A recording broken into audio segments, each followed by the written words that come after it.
దేవునామానికి వందనాలు. సైన్యం ఇచ్చిన అయ్య గారికి వందనాలు. నా సాక్ష్యం ఏంటంటే, మొన్న పోయిన సోమవారం నైటు ఇట్లా పడుతున్న నిద్రలో ఒక చెర్రి నన్ను కలిసింది. దాని చెర్రిని చూడలేదు నేను, కానీ మస్తు మంటలు, బగబగ మంటలు. అసలు నాకు ఎట్లా ఎక్కడ దోస్తలేదు. ఆ టైంలో అసలు ఏం చేయాలన్నా కూడా అయ్యని లేపి ప్రార్థన చేయించుకుందామంటే 12 గంటలకు కలిసింది. అప్పుడు అయ్యకి ప్రార్థన చేయించుకున్నాను. లేపామంటే పడుకుంటేమో ఏం లేపా అనిపించింది. నేను ప్రార్థన చేసుకుని ఎదురర్థం వేసుకున్నా. మళ్ళీ అట్లనే మడుతుంది. అయ్యా ఫోన్ చేసిన, అయ్యాకి ఫోన్ చేసి 12:30 అయింది.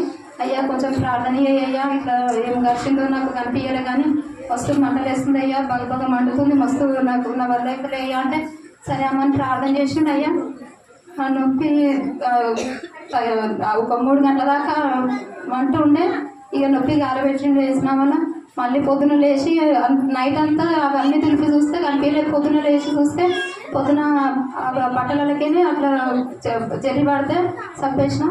ఇది సాక్ష్యం దేవుడు దించినట్టు. ఇంకొక సాక్ష్యం ఏంటంటే, మళ్ళా ఇంతకుముందుకు ఆరాధనలో ఒక వెలుగు మంచి ఒక పెద్ద బుగ్గ, ఇట్లా ఇంత పెద్ద బుగ్గ చక్క మెరుస్తుంది. అన్ని స్టార్లే ఉన్నాయి అలా. అన్ని ఇట్లా ఒక బటర్ఫ్లై నుంచి ఏసయ్య సిల్వలకు ఉంది, మెరుస్తుంది, మస్తు మెరుస్తుంది. ఆరాధనలో చూసిన. మళ్ళీ ఇంకో సాక్ష్యం ఏంటంటే, ఈరోజు పొద్దున నా కాలుకి తేనె ఈగ కరిచింది అరికాలకు. నేను పూజ తిరుగుతుండగా అయ్యతో ప్రార్థన చేయించుకున్నాం. తక్కువైంది. దేవుడు చిన్న సాక్ష్యం దేవుడు చేయించుకున్నాక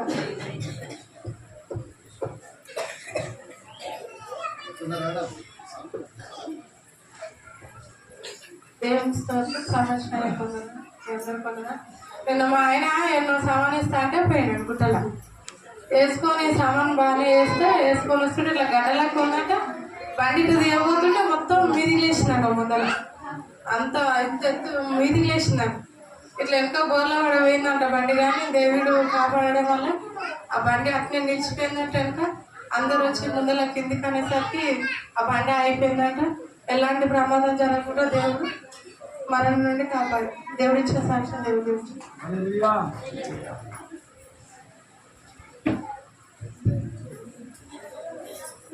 దేవుని నామానికి మహిమ కలుగును గాక. నా సాక్ష్యం ఏంటంటే, మొన్న బుధవారం రోజు పని పోయినా నైట్ 8 అయింది. ఇక వచ్చే వరకు అటు తిని చేసే వరకు 10 అయింది. పండుకోగానే దమ్ము బాగా వస్తుంది. ఎప్పుడు రాలేదు దమ్ము వస్తుంది. మా భార్య లేపినా, అమ్మలో లేపని చెప్పిన. మెల్లగా లేచి నాకు మాట్లాడడానికి కూడా వస్తలేదు. కరోనా వచ్చినప్పుడు ఎట్లా దమ్ము వస్తుందో అట్లా అస్తమా ఉన్నలోకి వచ్చినట్టుగా నాకు బాగా దమ్ము విపరీతంగా వచ్చింది. మాట్లాడడానికి కూడా వస్తుంది. మెల్లగా ఫోన్ తీసుకొని మెల్లగా అయ్యతోటి ప్రార్థన చేయించుకుని, అయ్యా దమ్ము బాగా వస్తుంది ప్రార్థన చేయాలంటే చేసిండు. మా వాళ్ళు 10:30 అవుతుంది అప్పుడు. మరి ఇంకా ఒకళ్ళ గంటనే ఏమన్నా అయితే హాస్పిటల్ ఎవరు రారా హాస్పిటల్ పోమంటే మెల్లమెల్ల పోయినాయి. మన ఆయనకి ఇచ్చుకొని పోయి నాకు బండి నడిపించేంత కూడా వర్షం అవుతుంది.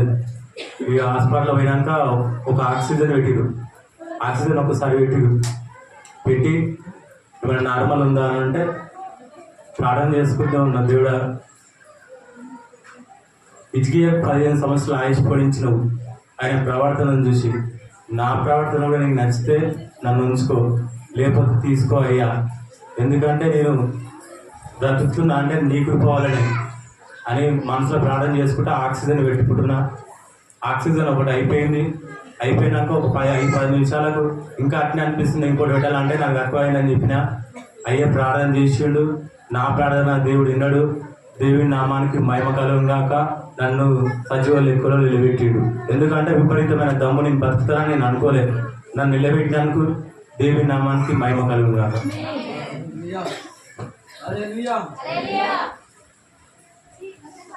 అయ్యా కొందనాలు, అమ్మ కొందనాలు, ఇప్పుడు వచ్చిన మీకు అందరు కొందనాలు.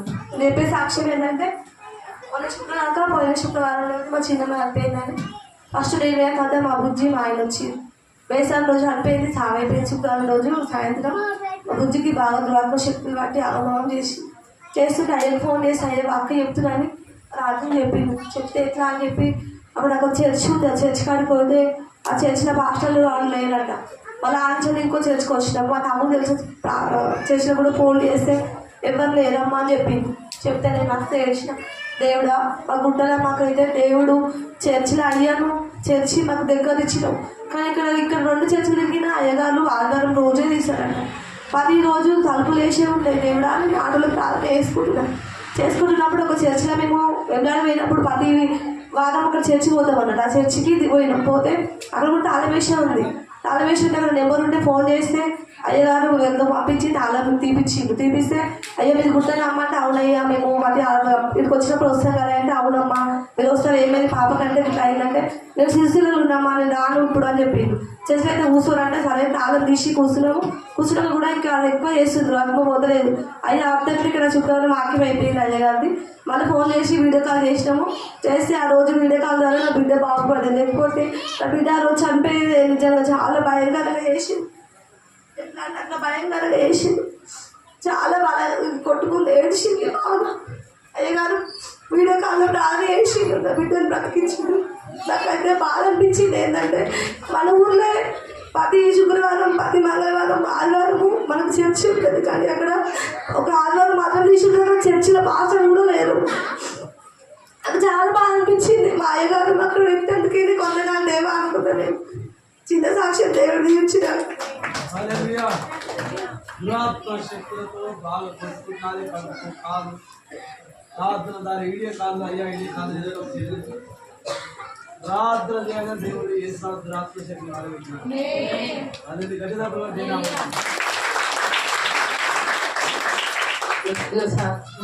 పండుకున్నా మెడనగా బాగుంటుంది. అయ్యతోటి ప్రార్థన చేయించుకున్నాను. ప్రార్థన చేయించుకున్నప్పుడు అయ్యొచ్చి మంచిగా తెల్లగా బట్టలు వేసుకొని వచ్చి బిల్డింగ్ మీదకి పోయి నీకు ప్రార్థన చేస్తారా అమ్మ అని నేను చెయ్యి పట్టుకుని తీసుకుపోతుండు. అయ్య వచ్చి తెల్ల బట్టలు చెక్కగా మెడుస్తూనే మా బిల్డింగ్ మీద ప్రార్థన పెట్టింది. అయ్యా ప్రార్థన చేసుకుని ప్రార్థన పెడతాడా అయ్యని అడుగుతున్నాను. చిన్న చిన్న సాక్ష్యం చేస్తుంది. మరి ఇప్పుడే తెచ్చుకోవాలి అయ్యగారు నా సాక్ష్యం ఏంటంటే మా చిన్నోడికి 2-3 రోజులు బాగా జ్వరం వచ్చింది. ఫుడ్ సైడ్ అయ్యి జ్వరం వచ్చింది. అయినా తక్కువ అయితే లేదు. తెలంగాణకు ఒకటే అది పనికి ఎంత పోవాలి ఇక్కడ ఎంత ఉండాలని మాకు చేసుకుంటే పాటలు చేసిన తెలంగాణకు ఒకటే పాటలు చేసుకుంటున్నా ఫుడ్ సైడ్ జ్వరం అస్సలు తక్కువ అయితే లేదు. అయ్యే మరి నా కొడుకు జ్వరం తక్కువ అయితే నీకు సాక్ష్యం చెప్తా అనుకున్నా జ్వరం తక్కువ అయితే అయ్యా.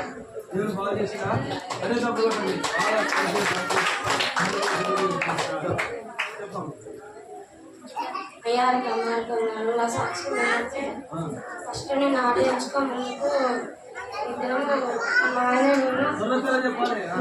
నేను నష్టకి వెళ్ళి సామాన్ ఎక్కొచ్చుకునేది. అయితే ఆ ఆట కిందకి ఆయన కూడా నష్ట ఆయన దగ్గర 50,000 తీసుకున్నాము. 50,000 కిందకి ఆట ఉంచుకున్నాడు. అయితే మా నాన్నని జాగ్రత్త పడిపించినా కూడా ఇస్తున్నాడు ఆట. అంత మొండికేసుకొని ఉంటాడు. నాకు వెంటనే కట్టి తీసుకుపోవని చెప్తున్నాడు. అసలు ఇస్తున్నాడు ఎట్లా కావాలని ఆయనతో కూడా ప్రార్థన చేయించుకుంటున్నా. అమ్మ నీ ఆడ నీకు వస్తుంది, ఏం కాదు అని చెప్తున్నాడు. ఇక హైదరాబాద్ నుంచి గుట్టకు వచ్చేసినాం. మా అమ్మ ఇంటికి వచ్చేసినాం. వచ్చేసిన తర్వాత ఇక మా చిన్న జాగ్రత్త పడుతున్నాడు. మా చిన్న ఫస్ట్ పడుతున్నాడు, ఒకసారి పడుతున్నాడు పడనంటున్నాడు. ఇక అయ్యతో మళ్ళీ అది నైట్ అయ్యకు ఫోన్ చేసినాడు. అయ్యా ఇట్లా మా చిన్న మనసు మారిన జాగ్రత్త పడ్డాడు ప్రార్థన చేయ శాసనం చెప్తాయి అని చెప్తే నువ్వేం భయపడకమ్మా నైట్ అయితే ప్రార్థన చేస్తా ఏ ఆట నీకు వస్తానికి అయ్యా మాట ఎందుకోలే. అదే తెల్లారి మా అన్న జాగ్రత్త ఆడాడు. ఆట తెచ్చుకుని 500 రూపాయలు 500 గళ్ళకి ఇచ్చిన. అయితే మొన్న ఏమైందంటే నేను పోయిన నెల కాంచి కానికి వేస్తున్నట్టున్నా. అది డబ్బా పసలేమో పక్కకి పెట్టుకోవడము, ఈ డబ్బానేమో బుక్కుల పైన పెట్ట. అయితే మా ఎదురు కొడుకు పెట్టక చూసినాడు. చూసి ఈ డబ్బా తీసుకుపోయి నేను అన్ని చదువుకున్నా దానికి బయటకు వెళ్ళిన శుక్రవారం రోజు నిన్నటి రోజు. అయితే పోయి తానికి వెళ్తున్నా. తాను చేసుకొని ఇంట్లోకి వచ్చి మొక్కలు ప్రార్థించుకొని మా ఆయన ఏమన్నా ఒక 20 రూపాయలు గల్లకేస్తా అని చెప్పింది. 20 రూపాయలు చేతులు పట్టుకున్నా డబ్బా కడిగి చూసిన డబ్బా లేదు. లేకుండా అంతే ఎక్కిన అంతే నేను మొత్తం మా కొడుకుని అడిగిన.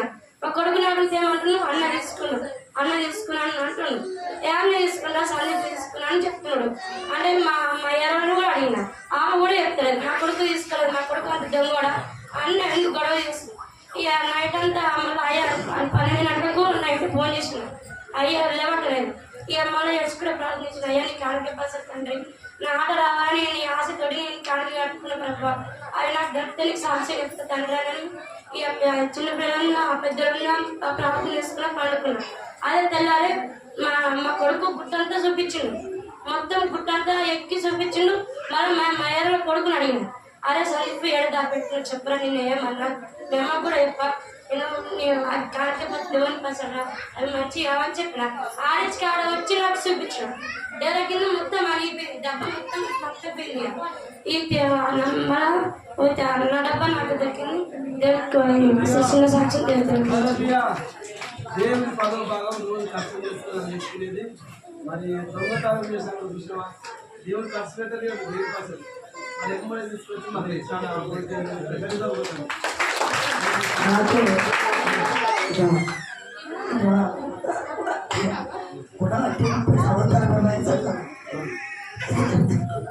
చెప్పు ఏడో కూడా చెప్పు ఏమైంది.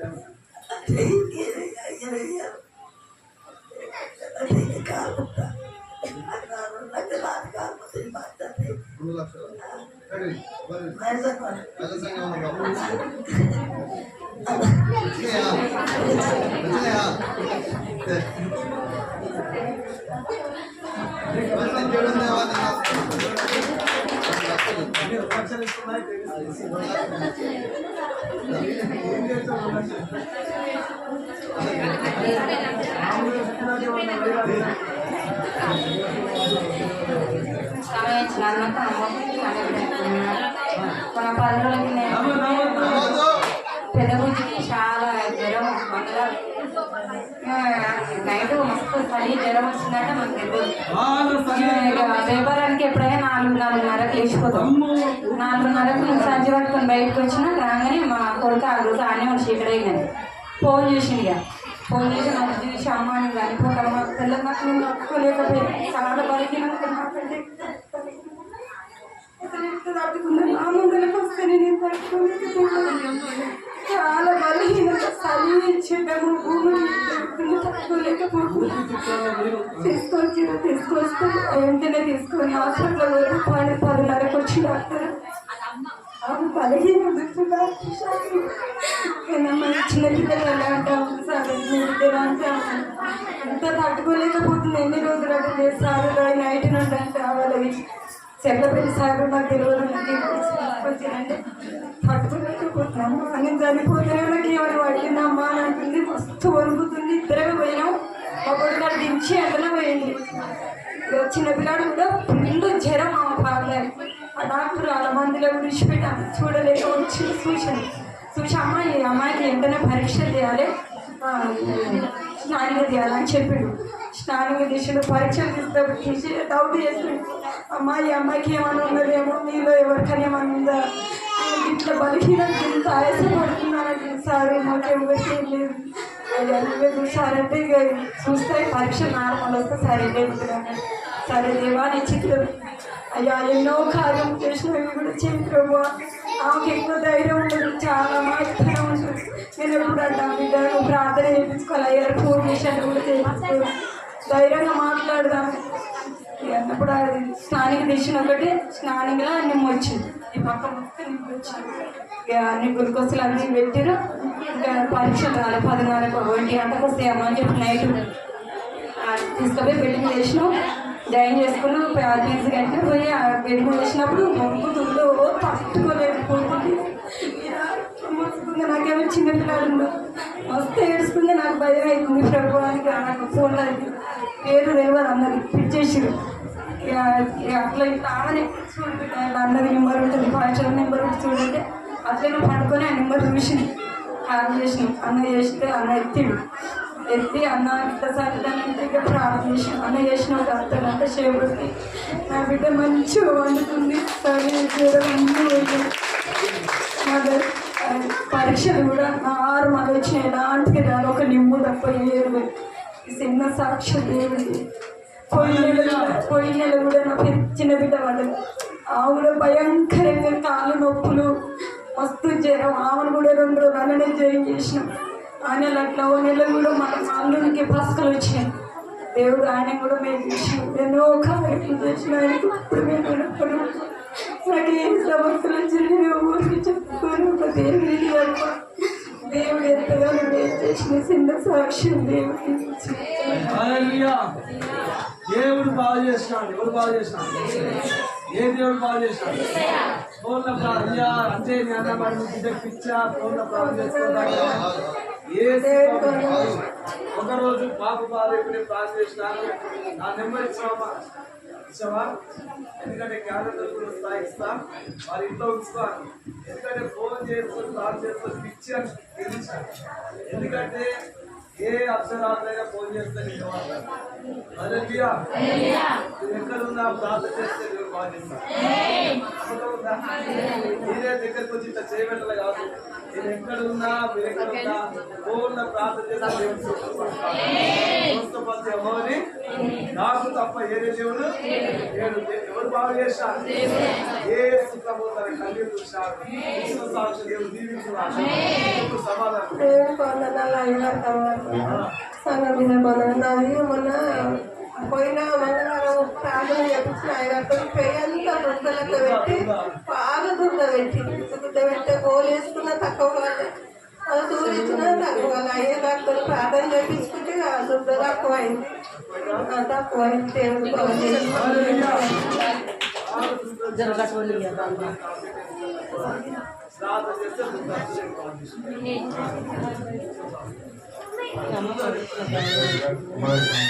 అందరికీ వందనాలు. సాక్ష్యం ఏంటంటే మా తండ్రి సంవత్సరం క్రితము చనిపోతాడన్నారు. ఈరోజు సమాధానం లేక నేను ఇక్కడికి వచ్చాను. అదే వాక్యం చెప్పడం మీకు ఎలా ఉందో నాకు తెలియదు, కానీ నేను ప్రతిసారి వచ్చినప్పుడు నా గురించి చెప్పినట్టు నాకు అనిపిస్తుందంటే నేనున్న స్థితిని బట్టి అయ్యలో ఉండి దేవుడు మంచి వాక్యాన్ని అందించాడు. ఆ సమాధానం నేను ఆ రోజే కోల్పోయేవాడిని. నా తండ్రి చనిపోతాడని మా బాలివారు అందరూ అన్నారు, అంతా అయిపోయిందన్నారు. అయినా మా బావ ఊరికే చెప్పేవాడు, ఏమని యేసుప్రభుని నమ్ముకోరా, యేసుప్రభుని నమ్ముకోరా అని. యేసుప్రభుని నమ్ముకో అన్నప్పుడు మేము నమ్ముకోలేదు. అసలు దేవుణ్ణి మా ఇంట్లో ప్రార్థన, మా నాన్న బాగలేనప్పుడు కూడా ప్రార్థన, అయ్యా ఏ కానుక తీసుకోకుండా మా ఇంట్లో అసలు అయ్యకు ఒక ఛాయ కూడా ఇవ్వకుండా కూడా అయ్య వచ్చి ప్రార్థన చేసుకొని, నేను ఎన్నోసార్లు నా పనిలో కూడా ప్రార్థన చేయించుకున్నా కానీ దేవుని నమ్ముకోని బతిలాడాడు. అయ్య మాట కూడా లెక్క చేయలే, మరి మా బావ మాటను కూడా నేను లెక్క చేయలే. ఇక మా చెల్లె రోజు ప్రార్థించేది, అయినా నేను లెక్కించలేదు. లెక్కించక కొన్ని రోజులు అలానే గడుస్తుంది. 24 సంవత్సరాలు అయ్యింది నా దేవుని నేను తెలుసుకోనికి. ఆయనే నిజమైన దేవుడు, ఆయన పేరే నజరేయుడు అనేసు. అది మామూలు విషయంగా నేను నమ్ముకోలేదు.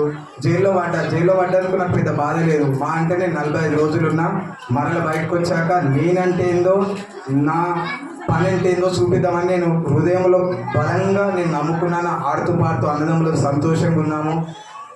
సడన్గా ఒక వారం గడిచింది అంతే. ఇంటికానించి కబురు రాని వచ్చింది. వారానికి 2 సార్లనే ఒక్కసారి ములాఖాత్ ఉంటుంది. అంటే ములాఖాత్ అంటే మనిషిని కలవనీకి ఎంత నరకం అనుభవించిందంటే, ఫోను 10 నిమిషాలే.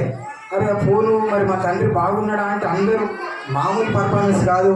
పిల్లలు ఏమైపోతారో, వీడు చనిపోతాడు కానీ ఉన్నోళ్ళన్నా మంచిగా ఉండాలని నా నాన్న, మా మనవళ్ళు, నా తల్లి, నా కొడుకులన్నా బాగుండాలి, ఈయన చేసుకున్న పాపాలకి ఈయననే ఇక పోతాడని అందరూ నా తండ్రిని అవమానపరిచారు. అక్కయ్యలు 6 ఎవ్వరు అంటే వారి మట్టుకు వాళ్ళు సాయం చేయొచ్చు, కానీ నా తండ్రి బాధని కన్న పిల్లలమైన మేము కూడా అర్థం చేసుకోలేదు.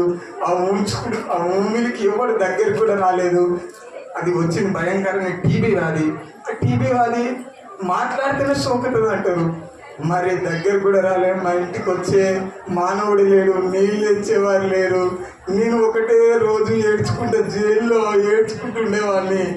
కానీ దేవుడిని అంటే గుర్తొస్తలేడు, యేసుప్రభు గుర్తొస్తలేడు. నేను పూజించే ఆ విగ్రహాలు అవి ఎందుకు పనికిరాని అవే గుర్తొస్తున్నాయి. నేనేం పాపం చేసినా, నేను నిజాయితీగా సాయం చేసిన కదా. పాపం చేయని మనుషుడి భూలోకంలో ఉండలేడు కదా. నేను కొద్ది ఎవరికైనా సాయం చేస్తున్నా కదా. మరి తాగినప్పుడు ఎవడైనా అసహ్యకరమైన మాటలు మాట్లాడతాడు, వాడే తోపు అనుకుంటాడు. మరి నేను కూడా అలాంటి తప్పిదమ్ములు చేసిన, ఇంత పాపం ఎందుకు చేసిన దేవుడా అని ఏడ్చుకుంటున్నా. అటు జైల్లో బాత్రూంలో పోయి ఏడ్చినా, ఎందుకంటే ఏడుపు కూడా ఏడవనియలే ఎవరు. అరే ఊరికే ఆడదాని వాళ్ళు ఏడ్చున్నారు ఎదురని ఇయ్యాలని చేశారు. ఆ యోసేపు ఆ రోజు ఆ చెరసాల్లో ఉండి ఎంతగానో ఏడ్చిండో కానీ అనుభవించిన వాడికే తెలుస్తుంది. నేను మా అన్నకు తెలియకుండా కూడా మా అన్న కూడా నన్ను గద్దించిండు. అరే నీకే నార తండ్రి మీద ప్రేమ నాకు లేదా అని నన్ను గద్దించిండు. నాకు ఇంకా భయమైంది. నేను చేసిన పాపం ఏంటి దేవుడా? నా పాపాలు పోయే బాట నాకు లేదా? నా పాపాలు పోయే నాకు అవకాశం లేదా? నా వల్ల నా అన్నని జైల్లో వేసాను, నా తండ్రికి రోగం వచ్చేలాగా చేశాను. నేను ఉండేందుకు బ్రతికిందని నేను తీర్మానం చేసుకున్నా కానీ నా మనసు నిలబడి ఉంటలేదు. నా ప్రాణాలు తీసుకున్న తండ్రి ప్రాణాలు కాపాడని ఆ విగ్రహాలు పూజ చేస్తున్నా కానీ యేసు ప్రభుని నామాన్ని నేను స్మరించలేకపోతున్నా. ఒక అంకులు, ముస్లిం అంకులు, దాదాపు 60 ఏళ్ళు ఉంటాడు. 60 సంవత్సరాలు ఉంటాడు. 60 సంవత్సరాలు ఉండి ఆయన ముస్లిము. మరి ఆయన కొత్త నిబంధన గ్రంథం పట్టుకున్నాడు. కొత్త నిబంధన గ్రంథం పట్టుకున్నప్పుడు, అంకుల్ ఈ బైబిల్ ఎందుకు చదువుతున్నాం, మీరు ముస్లింలు కదా, ఒక ఆచారం మనకు ఉంటుంది హిందువులకు. అంటే నేను అప్పుడు హిందువుకు ఉన్నప్పుడు అది దిక్కుమల్ల ఆచారం నాకు ఏడ్చింది అన్నట్టు. అది వేరే దేవుళ్ళని పూజించొద్దు, మన మతాన్ని గౌరవించం అన్నట్టుగానే ఉండేది. అయితే ఆ అంకుల్ని అడిగినప్పుడు ఒక్క అధ్యాయం, ఒక వాక్యం చదువుకొని నీ మనుషులు ఏది కోరుకున్నా నెరవేరుతా అన్నాడు. నాకు దేవుడు ఆయన ద్వారా సువార్త అందించిండు, ఆయనే నిజమైన దేవుడు. అప్పుడు నేను ఒక్క వాక్యం కాదు 3 అధ్యాయాలు చదివినా.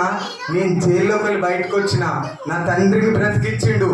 మరలా ఆశ్చర్యకార్యం ఏంటంటే ఈరోజు చూడండి, మొత్తం ఆశ్చర్యకార్యం అనే పదమే వాడిండు అయ్య కూడా. నేను ఈరోజు చెప్దాం అనుకున్నది కూడా అదే. సమయం కొద్దిసేపు ఇవ్వండి అయ్య గారు, ముగిస్తా. ఆ ఆశ్చర్యకార్యం ఏంటిదంటే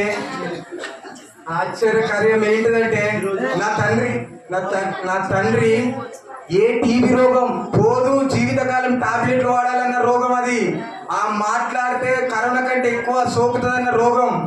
మరి నా తండ్రి మొన్న పోయిన నెలలో వచ్చినప్పుడు ఆ రోగం లేదు అని అన్నాడు. మరి ఆ తమ్ముడు అంటే ప్రాణమే. మరి వీడు అబద్ధం చెప్తున్నా, గోళీలు మింగలేక అబద్ధం ఆడుతున్నాడా, టాబ్లెట్లు వేసుకోలేక వీడు బలహీన పడుతున్నా అని హాస్పిటల్కి పెద్ద డాక్టర్ని కలిసి అడిగితే, అమ్మా ఈ రోగం అసలు మీ తమ్మునికి అతి తొందరగా నయమైందంటే గ్రేట్ అమ్మా, అసలు ఎవరికి రోగం సామాన్యంగా పోదన్నారు. మరి ఇది ఆశ్చర్యం కాదా? ఆశ్చర్యకార్యం చేసే దేవుడు నా ఇంట్లో చేసిండు. నా తండ్రిని ఇప్పటి కూడా బ్రతికించిండు. నా తండ్రి చేతనే అయ్యా నీ కోరిక కూడా నెరవేరబోతుంది అయ్యా. నా తండ్రి వచ్చేసి సాక్ష్యం చెప్తా అన్నాడు. ఎందుకంటే అయ్యా నీ వాళ్ళు లేరా అని అడుగుతాడు. అది నీ మనసులో భయం పెట్టుకొని వచ్చిన, అయ్యా ఈ సమయం ఇవ్వాలి అయ్యా, ఈరోజు ఎట్లయినా నా సాక్ష్యం నేను చెప్పాలి దేవుడా. ఈ సాక్ష్యాన్ని కొందరు మంచిగా తీసుకుంటే మంచిగా, చెడు తీసుకున్నా నాకు మంచి. ఎందుకంటే అవమానపడ్డ చోటనే లేవనెత్తుతా అన్నాడు. నా సాక్ష్యంలో తప్పిదమ్ములుండి వీడేంటో సోచి చెప్తున్నాడు అనుకున్న వారికి ఎదురుగానే నిలబెట్టి ఒక రోజు గొప్పగా సభలో సాక్ష్యం చెప్పే రోజు కూడా ఈ సాక్ష్యం చేస్తాడు. మరి నా తండ్రి మరి అలా బ్రతికించుడు. గోళీలు సంవత్సరం రాకముందుకే ఏ గోళీలు అయితే వాడుతున్నాడు ఆ గోళీలను దూరం చేసిండు. సంవత్సరం తిరగముందుకే నా బండిని, నాకున్న కేసుని కొట్టేపించిండు. మరి ఊర్లో పెద్ద మనిషి అయిన సాగరనరసింహ పండ కింద చేతిరిపితే పైసలు రావని కూడా నాతోని అన్నారు. మరి ఆయన చేతులు ఆయరా మీరు అన్యాయం చేయొద్దని దేవుడు 80,000 రూపాయలు ఇప్పించిండు. నా బండి నిడిపించిండు. ఇప్పుడు ఒక్క బ్యాలెన్స్ ఒకటే ఉంది, నా అప్పులు అన్నీ కూడా నా దేవుడు తీర్పుతాడు. అది నేను నమ్ముట వలన నీ వలనైతే సమస్తం సాధ్యం అన్నాడు. అయ్యలో ఉండి నన్ను ప్రతిరోజు బలపరుస్తున్నాడు. ఇక్కడ నేనున్నప్పుడు ఎవరు ఒక్క పని కూడా చెప్పకపోతే అయ్యకు నేను వెళ్ళి చెప్పుకున్నా, ఏం కట్టి ప్రార్థనలో పెడతా అన్నాడు. అయ్య ప్రార్థనలో పెట్టినప్పుడు బండి పని దొరికింది. అయ్యా మరి నేను ఇట్లా మా తండ్రి నన్ను మరి అక్కడికి తీసుకెళ్ళాలనుకుంటున్నాడు అయ్యా అంటే, ఏం కాదు నేను ప్రార్థన చేస్తా అన్నాడు. ప్రతిరోజు మా కోసం ప్రార్థన చేసి అయ్య నన్ను బలపరుస్తున్నాడు. మా ఇంట్లో సాధారణ సోదరులు లేవని కాదు, దేవుడు కాపాడుకుంటూ వస్తున్నాడు. మొన్న మంగళవారం అయ్యా, ఇది ఘోరమైంది. అసలు నేను మరలా చనిపోదాం అనుకున్నాను. ఇది నిజం. ఎందుకంటే 5 నిమిషాల్లో నా ఇంట్లో కల్లులను సృష్టించిన నేనే. ఎందుకంటే నాకే తెలియదు అయ్యా ఇట్లా ఏమైంది అని. నేను ఒకటే ఏడ్చాను. నా తల్లి చనిపోయే స్థితికి వచ్చింది. దేవుడా, నా తండ్రిని బ్రతికించిన దేవుడా, నా తండ్రి గురించే నీ వద్దకు వచ్చానయ్యా, నా పాపంలో నా కుటుంబానికి తలగొద్దయ్యా అని ఏడ్చుకుంటా అయ్యతో ప్రార్థన చేయించుకున్నాక కూడా మా ఇంట్లో ఎవరు భోజనం చేయలేదు. మరి నువ్వు తింటేనే నేను తింటామ్మా అని నేను అన్నా, అయినా తింటలేదు. నాకు ఇదేం కొత్త కాదు, నా దేవుణ్ణి అడుగుతాని ఏడ్చుకుంటూనే ఉన్నా, మూలుక్కుంటూనే ఉన్నా. నా దేవుడు నా తల్లి గుండె జబ్బుతో చనిపోతుందని భయపడ్డా. అది ఏది లేకుండా నా తల్లిని కాపాడాడు. మరల నా అన్న కొడుకు బలహీనత అయింది. దేవుని నమ్ముకోరు అన్న, నువ్వు నాకు ఇష్టమైనవిరా. అయ్య కూడా మొన్న పోయిన నెల ఒకసారి అన్నాడు, నిన్ను ఎందుకు బ్రతికిస్తున్నానంటే నీ వాళ్ళ గురించి ప్రార్థించమనే కానీ వాక్యం నాతో మాట్లాడిండన్న. మరి దేవుని నమ్ముకో అన్నని బదిలాడినా. దేవుని నేను నమ్ముతారా అంటుండే కానీ సాధారణ గారు వాళ్ళని రానియట్లేదు. కానీ నేను ఒక్కటే బలంగా చెప్పగలుగుతున్నాను. వారి గురించి నేను నా పర్సనల్ డైరీలో రాసుకున్నాను. వారు కూడా ఈ కొత్త సంవత్సరం, నూతన సంవత్సరంలో వారు బాప్తిజం ఖచ్చితంగా పొందుకుంటారు. నాకు కలలో దర్శనం ఇచ్చింది అదే. నా కుటుంబం కూడా యేసు నామంలో యేసు రక్షణ పొందుకుంటారని నేను నమ్ముతున్నాను. నా అన్న కొడుకును కూడా అయ్యా మరి ఘోరంగా మోషన్స్ పెట్టిన కక్కుడు పెట్టింది. మరి తండ్రి ఇవి కళ్ళు ఉండలేదు, చూడలేవి విగ్రహాలు, వీటిని పూజిస్తున్నారు. ఇవే ముళ్ళుగుస్తే ఇవే మళ్ళీ నేను తానికి రాస్తా అంటే వీటి వల్ల నాకు కావయ్యా, నీవే బాగు చేస్తావని నేను ఆ రోజు ఏడ్చుకుంటూ ఉంటే మరి నా అన్న కొడుకును కూడా బాగు చేసిండు. నేను ఈ సాక్ష్యాలు చెప్పగలుగుతున్నానంటే నా తండ్రి యేసే వల్లనే. నా యేసుకే మహిమ కలుగును గాక. అయ్యలాంటి సేవకుడు నాకు దొరకడు. ధన్యుడని నేను. మీరు అవునో కాదో నాకు తెలియదు కానీ నేనైతే ధన్యుడని. నా దగ్గర జీరో ₹1 కూడా కానికి ఇయ్యనప్పటి నుంచి అప్పుడు సుమనని ప్రేమగా పిలిచాడు. ఇప్పుడు దావీదని నోరారు ఒక తండ్రి వల్ల పిలుస్తాడు. ఈ తండ్రి నాకు దొరకడం చాలా అదృష్టం. ఎందుకంటే నన్ను ఎప్పుడు నడిపించేది ఆయన వాక్యమే. మరి దేవుడు నన్ను అంతగా నేను అభివృద్ధి పొందడానికి మంచి సేవకుని ఇచ్చాడు. మళ్ళాగా ఈరోజు లోక స్నేహితుల గురించి చెప్పేటప్పుడు చాలా సంతోషం అనిపించింది. మా బావ నాకు అస్సలు పడిపోయేది. ముంగిస నాంబం ఎటువంటిగా కొట్లాడతాయో అటువంటి కొట్లాడుకునే వారము. అట్లాంటి అరే అన్నంత స్థితిలో ఉండేవాళ్ళం మేమిద్దరము. అయితే మా బావ ఇప్పుడు నాకు ఎంత ప్రాణ స్నేహితుడు అయిందంటే, నాకు ఏదైనా సమస్య వస్తే బావ నా గురించి ప్రార్థన చేయవా, మరి తండ్రి సేవకుడికి చెప్పుకున్నట్టు నా బావ చెప్పుకుంటున్నా. ఇంత ఐక్యతనిచ్చిన దేవుడు. బైబిల్లో ఏ మాట తప్పిపోదని నీకు నాలాంటి లూజ్ మైండ్ వాళ్ళకి జ్ఞానం అర్థం కానికి ఉదాహరణ ఇలాంటివే. ఎందుకంటే నీ శత్రువును మిత్రువు చేస్తానని అది మామూలుగా జనరల్ కొత్తగా వచ్చినప్పుడు ఏంటిది అనుకునేది. మరి ఇప్పుడు ఆయన నా శత్రువే మిత్రువే చేసిండు. అది నెరవేరినట్ట కదా. నా యేసుకే మహిమ గంత చెల్లును గాక. ఆమేన్.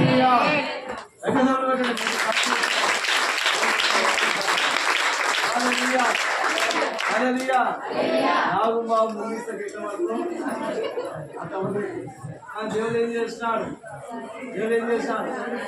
ముందు ఒకటే బకెట్ నీళ్ళు అవుతుంది. మంచిది. దేవుడు చెప్పనా? దేవుని నామాన్ని మహిమ కలుగును గాక. అయ్యగారితో మన మంగళవారం సాయంత్రం ఇంటికి పోయినాక మస్తు తలనొచ్చింది. వస్తూ ఉంది. అసలు అది మాట్లాడితే తలనొస్తుంటే వాంతింగ్ అయినంత తలనొస్తుంది నాకు. నోరు అసలు ఎక్కువ చాకనైతలేదు. ఇప్పుడు నాకు నచ్చింది లేదా అయ్యతో తెలుసుకున్నాం. అయినా సాయంత్రం 7 గంటలకు అప్పుడు చేయించుకున్నాం. అయ్యతో చేయించుకున్నాక 9 గంటలకు తప్పైంది. చిన్న సాక్ష్యం లేదు.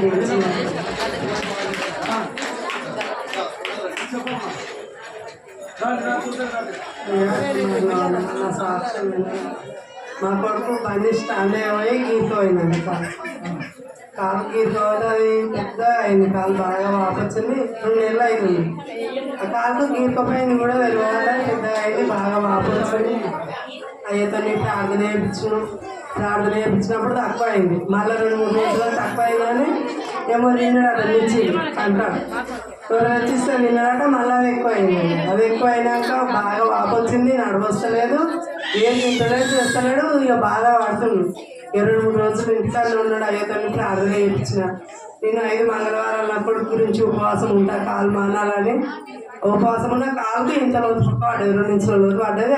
లోపల అందరి ఆ బొక్క బయట కానొస్తుందని అన్నాడు డాక్టర్. ఇన్ఫెక్షన్ వచ్చింది, బాగా లోతు పడ్డది. అమ్మ ఇంత లోతు పడ్డది, అమ్మ ఎన్ని రోజులు అవుతుంది, ఇంత బొక్కలా పడ్డది.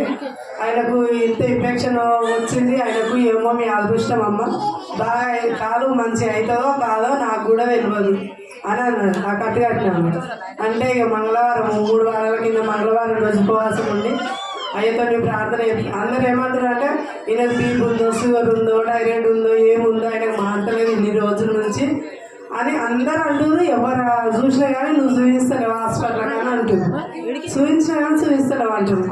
అయ్యా నేను ఉపవాసం ఉండి 5 మంగళవారాలు ఉపవాసం ఉండి నా కొడుకు గురించి, నా కొడుకు కాదు మా అంతా ఇంకా అనిపిస్తా అయ్యా అని అయ్యతో ప్రార్థన, బీపీ షుగర్ ఏది ఉండదు అని అయ్యతో బోర్డులో ప్రార్థన చేయించుకొని టెస్ట్లు చేపిస్తే అన్ని నార్మల్ వచ్చాయి, ఏ షుగర్ బీపీ రాలేదు, మంచిగా ఉంది, కాలు కూడా మానిందయ్యారు. సాక్షి దేవుడు హల్లెలూయా.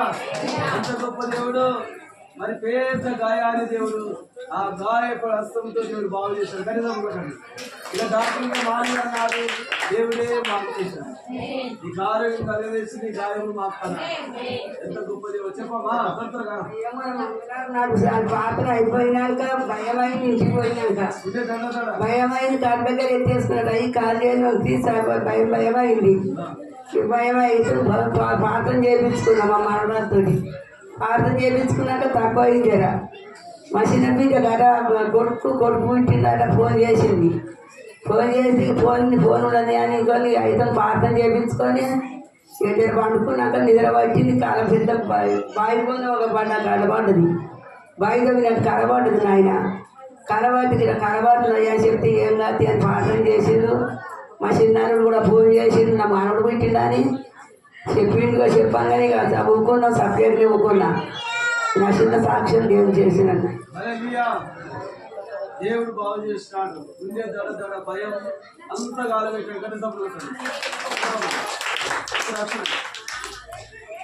దానిగా సాక్షాలుగా మనం సాక్ష్యం ఏంటంటే పోయిన సోమవారం నాడు నేను అనుకున్నా ఇట్లా 3 దున్నపోతుండే, 3 దున్నపోతులకి తప్పించుకోవడానికి ఒక దున్నపోతు తప్పించుకున్నాను, ఇంకో దున్నపోతు ఏం చేసిందంటే కొమ్ముతో పైకి ఎగిరేయాలి అనిపించింది. దేవా అని ఇట్లా పైకి ఎగిరే ఆకాశం పైకి పోయినాయి, మొత్తం ఆత్మ కింద లేనేలేదు, పైకి పోయింది. ఆకాశం వెలుగు అంటే తక్కువ వెలుగులేదు. ఆ వెలుగులో 2 పావురాలు అక్కడి సైడ్ ఇక్కడ సైడ్ ఉన్నాయి. వెలుగు మస్తు కనబడ్డాయి. నేను చనిపోయినా అనుకున్నాను, నా ఆత్మ కిందికి రావాలనుకున్నాను. నాకు అలాంటి దర్శనం దేవుడు అంటే చూపించి నా శరీరంలో పడ్డది. పైకి అంటే రెక్కలు అంటే అలాంటి రెక్కలు వచ్చి మీరు ఆకాశం మీద పోయింది. నాకు అలాంటి దర్శనం దేవుడు అది పైగా జరుగు ఆరాధనలో పెద్ద ఉంది. పావులు అందరి మీద ఇక కమ్మినట్టు పడ్డది. దేవుని ఆరోగ్యంలో ఇస్తాడు. ఇచ్చిన సాక్షి జీవించి మాట ఇమ్మ దర్శనాలు అందరూ ఎంతమంది చూస్తారు. తెల్లటి పాయలు ఎక్కడ చెప్పమ్మా. మీకు అందరికీ వందనాలు. ఆత్మీయ తల్లికి వందనాలు. నిన్నటి దినం నేను ఉపవాస ప్రార్థనలో గడుపుకున్నాను. నాకు మన గురువారం నుంచి విపరీతమైన దగ్గు అసలు మాట్లాడడానికి రావట్లేదు, శ్వాస కూడా ఆడట్లేదు. నిన్నటి దినం ఉపవాస ప్రార్థనలు గడుపుకున్నాం. అయ్య గారు మాట్లాడి 3 సార్లు నాకు స్వరం వినిపించిన వెంటనే నాకు దగ్గుతున్నాను, మొత్తం తగ్గింది. గొంతు నొప్పి కూడా ఆరాధన దేవుడు ఉంటుంది, శ్వాస కూడా మంచిగా ఆడుతుంది. దేవుడు దేవుని స్వరం